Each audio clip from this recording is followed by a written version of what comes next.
Everyone, कैसे हैं आप लोग। Welcome to my channel Swati की पाठशाला। और पाठशाला में मैं आज पढ़ाने वाली हूँ आपको लूसेंट जीके। लूसेंट जीके में लास्ट टाइम हमने मौर्य साम्राज्य कंप्लीट कर दिया था इंक्लूडिंग अशोक। तो अशोक सबसे ज्यादा उसमें टॉपिक जो है अशोक के बारे में, इनका साम्राज्य कब रहा, इनकी राजधानी क्या थी, इन्होंने कब बौद्ध धर्म स्वीकार किया, तो ये सारी चीजें इसमें काफी इंपॉर्टेंट है, स्पेशली कलिंग युद्ध। तो वो लास्ट टाइम हो चुका है। तो इसके जस्ट बाद लूसेंट में टॉपिक आता है ब्राह्मण साम्राज्य। और ब्राह्मण साम्राज्य में सबसे पहले मैं आपको बता दूं कि पुष्यमित्र शुंग, देखिए पुष्यमित्र शुंग ने क्या किया था, जो मौर्य वंश के अंतिम राजा थे वृद्धदत्त, तो उनकी हत्या कर दी थी पुष्यमित्र शुंग ने, ठीक है। और उनके सेनापति रहे थे पुष्यमित्र शुंग। मौर्य वंश का जो अंत किया था, किसने किया था? पुष्यमित्र शुंग। और उसके बाद इन्होंने ब्राह्मण साम्राज्य की नींव डाली। वो जाति से ब्राह्मण थे, लेकिन इनके जो वंश का नाम क्या पड़ा? शुंग वंश। इनके नाम, क्योंकि इनका सरनेम देखिए क्या है, पुष्यमित्र शुंग, तो शुंग के नाम से पड़ा शुंग वंश। नेक्स्ट पढ़ते हैं, शुंग शासकों ने अपनी राजधानी विदिशा में स्थापित करी। विदिशा में स्थापित करी। नेक्स्ट है, इंडो यूनानी शासक मिनांडर को पुष्यमित्र शुंग ने पराजित किया। तो पुष्यमित्र शुंग ने किसको पराजित किया? मिनांडर को पराजित किया। नेक्स्ट है, पुष्यमित्र शुंग ने 2 बार अश्वमेध यज्ञ किया। तो अश्वमेध यज्ञ ऐसे कौन राजा थे जिन्होंने 2 बार अश्वमेध यज्ञ किया? नाम आता है पुष्यमित्र शुंग का। और इनके लिए पतंजलि ने अश्वमेध यज्ञ करवाए। तो आप लोगों को पता होगा ये अश्वमेध यज्ञ क्यों कराए जाते थे। पहले से लोग अपने साम्राज्य को, राजा अपने साम्राज्य को बढ़ाने के लिए, आपने हिस्ट्री में पढ़ा हो कि राजा अपने साम्राज्य को बढ़ाने के लिए इस तरीके का यज्ञ कराया करते थे, ठीक है। नेक्स्ट है, शुंग वंश का अंतिम शासक देवभूति था। अच्छा, ऊपर एक जो लाइन है इसमें पतंजलि का नाम है, तो इसका मतलब क्या आप कह सकते हो कि पतंजलि और पुष्यमित्र शुंग ये दोनों आपस में क्या थे? समकालीन थे। समकालीन कहने का मतलब है कि पतंजलि का संबंध किससे है? पुष्यमित्र शुंग से। तो इस तरीके से क्वेश्चन भी एग्जाम में आता है कि पतंजलि किस राजा से संबंधित रहे हैं? तो ये किससे रहे? पुष्यमित्र शुंग से रहे हैं। तो जो शुंग वंश था, इसका अंतिम शासक देवभूति था। इसकी हत्या 73 ईसा पूर्व में वासुदेव ने कर दी थी। और मगध की गद्दी पर कर्ण वंश की स्थापना करी, ठीक है। अब कर्ण वंश चला। अभी तक क्या था? मौर्य वंश, शुंग वंश, उसके बाद कर्ण वंश। कर्ण वंश की स्थापना किसने करी? वासुदेव ने करी, ठीक है। इसके बाद कर्ण वंश का अंतिम राजा सुशर्मा था। ये एग्जाम की पॉइंट ऑफ व्यू से ज्यादा इंपॉर्टेंट नहीं है कर्ण वंश। आप किसी भी बुक में जाके देख लीजिए, कर्ण वंश के बारे में ज्यादा नहीं पूछा जाता। नेक्स्ट है शिमुक। शिमुक ने 60 ईसा पूर्व में सुशर्मा की हत्या कर दी और सातवाहन वंश की स्थापना करी। तो सातवाहन वंश की स्थापना किसने करी? शिमुक ने। तो एक ये क्रोनोलॉजी चल रही है, एक हायरार्की चल रही है। क्या? पहले मौर्य वंश, फिर शुंग वंश, शुंग वंश के बाद क्या आया? शुंग वंश के बाद क्या आया? कर्ण वंश। और कर्ण वंश के बाद किसकी स्थापना हुई? सातवाहन वंश की। तो आप इसे कहानी की तरह याद कीजिए कि पहले कौन सा वंश आया, फिर कौन सा आया, फिर कौन सा आया। तो सातवाहन, जिसे अभी क्या कहा जाता है? आंध्र वंश भी कहा जाता है, मतलब आंध्र प्रदेश में था ये इनका शासन। के शासकों ने अपनी राजधानी प्रतिष्ठान में स्थापित करी। प्रतिष्ठान आंध्र प्रदेश के औरंगाबाद जिले में है। तो ये उनकी राजधानी कहाँ थी? आंध्र प्रदेश में थी। अगला है सातवाहन वंश के प्रमुख शासक शिमुक। पहला जो शासक था शिमुक, सातकर्णी, गौतमी पुत्र, सातकर्णी, वशिष्ठ पुत्र। लेकिन जो सबसे मेन इसमें राजा है कौन है? सातकर्णी। जो चीजें मैं आपको इम्पोर्टेंट बताती जा रही हूँ, आपका भी इसमें ये योगदान रहना चाहिए कि आप अपने नोट्स बनाते रहें, या अगर आपके पास बुक है तो बुक में आप मार्क करते रहिए। तो सातवाहन वंश के प्रमुख शासक कौन थे? सातकर्णी थे। सातकर्णी ने 2 अश्वमेध यज्ञ और राजसूय यज्ञ किया। तो ऐसे कौन शासक थे जिन्होंने 2 अश्वमेध यज्ञ और राजसूय यज्ञ किया? सातकर्णी ने किया। अब सातवाहन शासकों के समय प्रसिद्ध साहित्यकार हाल और गुणाद्य थे। प्रसिद्ध साहित्यकारों के नाम अगर पूछे जाए तो क्या है? हाल और गुणाद्य। उसके बाद है हाल ने गाथा सप्तशतक और गुणाद्य ने बृहत कथा नामक पुस्तकों की रचना करी। ठीक है, अगर इनकी पुस्तकों के बारे में पूछता है तो गाथा सप्तशतक किसने रचना करी? हाल ने। और गुणाढ्य ने क्या करा? बृहद कथा की रचना करी। सातवाहक शासकों ने चांदी, तांबे, शीशा, पोटीन, कांचे की मुद्राओं का प्रचलन करा। कांसे की मुद्राओं का प्रचलन किसने करा? सातवाहन शासकों ने करा।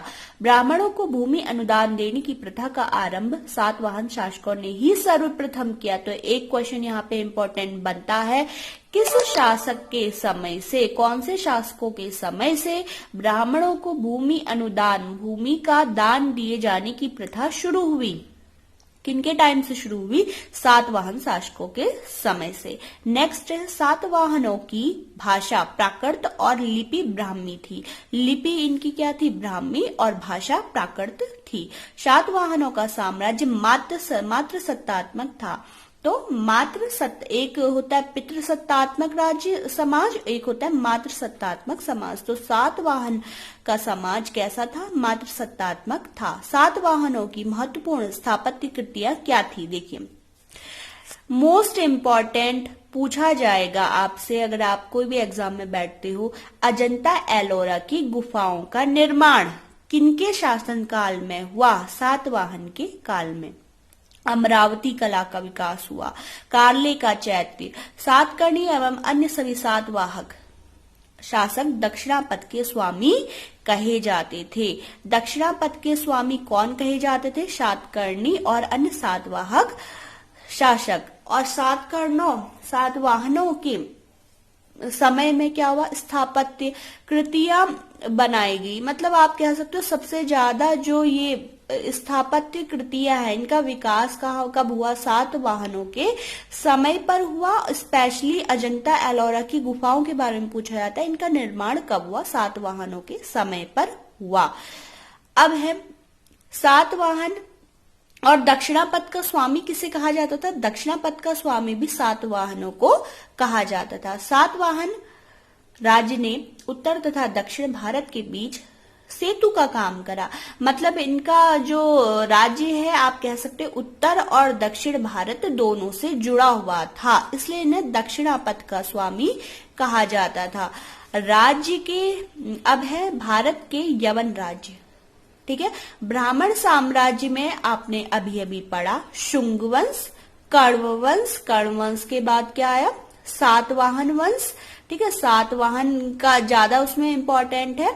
इसके बाद आता है यवनों का राज्य। अब यवन कौन थे? यवन मतलब जो विदेशी थे। ठीक है, विदेशी लोगों ने क्या करा? भारत पर आक्रमण किया। अब उनका जो आक्रमण करने का क्रम है ये जरूर पूछा जाता है कि भारत में सबसे पहले किसने आक्रमण करा? आक्रमण करने वाले पहले कौन थे? हिंद यूनानी। उसके बाद शक ने आक्रमण किया, फिर पहलव ने आक्रमण किया, फिर कुषाण ने। ये जो क्रोनोलॉजी है ये जरूर पूछी जाती है। पहले हिंद यूनानी, फिर शक, फिर पल्लव, फिर कुषाण। ये आपको याद होना चाहिए। अगला है सेल्यूकस के द्वारा स्थापित पश्चिमी तथा मध्य एशिया की विशाल साम्राज्य को इसके उत्तराधिकारी एंटियोकस प्रथम ने अक्षुण्ण बनाए रखा। ठीक है, एंटियोकस। अब इसके बारे में ज्यादा इंपॉर्टेंट कुछ नहीं है, बस आपको ये पता होना चाहिए एक लाइन, भारत पर सबसे पहले आक्रमण बैक्ट्रिया के शासक डिमेट्रियस ने किया। ये आप लाइन अब अगर आप नोट्स बना रहे तो आप इसमें लिख दो, भारत पर सबसे पहले आक्रमण बैक्ट्रिया के शासक डिमेट्रियस ने किया। इसने 190 ईसा पूर्व 190 ईसा पूर्व में भारत पर आक्रमण कर अफगानिस्तान, पंजाब, सिंध के बहुत बड़े भाग पर अधिकार कर लिया। तो सबसे पहले कौन आए थे? हिंद यूनानी आए थे, और हिंद यूनानियों में सबसे पहले बैक्ट्रिया के डिमेट्रियस ने आक्रमण किया था। इसने शाकल को अपनी राजधानी बनाई। इसे ही हिंद यूनानी या बैक्ट्रिया यूनानी कहा गया। किसको कहा गया? जब इन्होंने आक्रमण किया तो इन्हें क्या कहा गया? हिंद यूनानी कहा गया। अगला है हिंद यूनानी शासकों में सबसे विख्यात मिनांडर हुआ। सबसे विख्यात इसमें कौन था? मिनांडर था। नेक्स्ट है मिनांडर ने नाग से नागार्जुन से बौद्ध धर्म की दीक्षा ली। अक्सर ऐसा होता आया है कि बाहर के जो भी आक्रमणकारी आए हैं भारत में, या बाहर से कोई भी यहाँ पे क्या है हमारे देश में आए, तो वो भारतीय संस्कृति से प्रभावित हो जाते थे और यहाँ ही क्या कर लेते थे, यहीं के धर्म संस्कृति इसको अपना लेते थे। तो इसी तरीके से मिनांडर बौद्ध धर्म से काफी प्रभावित हुआ, तो उसने क्या किया, नागसेन या नागार्जुन जिनका नाम था, उनसे बौद्ध धर्म की दीक्षा ली। तो ये क्वेश्चन यहाँ पे बनता है कि मिनांडर ने किससे बौद्ध धर्म की दीक्षा ली, उनका नाम था नागार्जुन। तो अगला है, भारत में सबसे पहले हिंद यूनानियों ने ही सोने के सिक्के जारी किए। तो इससे पहले सोने के सिक्के कोई जारी नहीं किया करता था। सबसे पहले जो हिंद यूनानी आए, इन्होंने सोने के सिक्के जारी किए। जो मैंने अंडरलाइन किया हुआ है या जो मैं आपको बता रही हूँ वो आपके नोट्स में जरूर इंक्लूड होना चाहिए। हिंद यूनानी शासकों ने भारत के पश्चिमोत्तर सीमा प्रांत में यूनान की प्राचीन कला चलाई, जिसे हेलेनिस्टिक आर्ट कहा जाता है। भारत में गांधार कला इसका उत्तम उदाहरण है। इसी को हम भारत में क्या कहते हैं, गांधार कला के नाम से जानते हैं, और इसको ही हेलेनिस्टिक आर्ट कहा जाता है। तो ये सब किसने किया, हिंद यूनानी शासकों ने भारत के पश्चिमोत्तर सीमा प्रांत में यूनान की जो प्राचीन कला थी वो चलाई। ठीक है, हेलेनिस्टिक आर्ट, ये वर्ड आप याद कर लो, और इसी को क्या कहते हैं, गांधार कला कहते हैं। तो अगला शुरू करते हैं, शक। ठीक है, यूनानियों के बाद कौन आए, शक आए। शकों की 5 शाखाएं थी। शकों की 5 शाखाएं थी।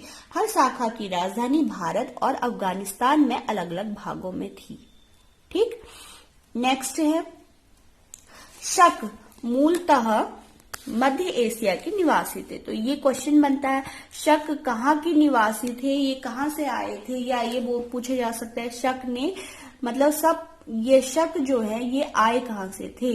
तो आंसर क्या है, मध्य एशिया से आए थे, वहीं के निवासी थे और चारागाह की खोज में भारत आए थे। ठीक है, अगला है 58 ईसा पूर्व 58 ईसा पूर्व में उज्जैन के एक स्थानीय राजा ने शकों को पराजित कर बाहर खदेड़ दिया और विक्रमादित्य की उपाधि धारण करी।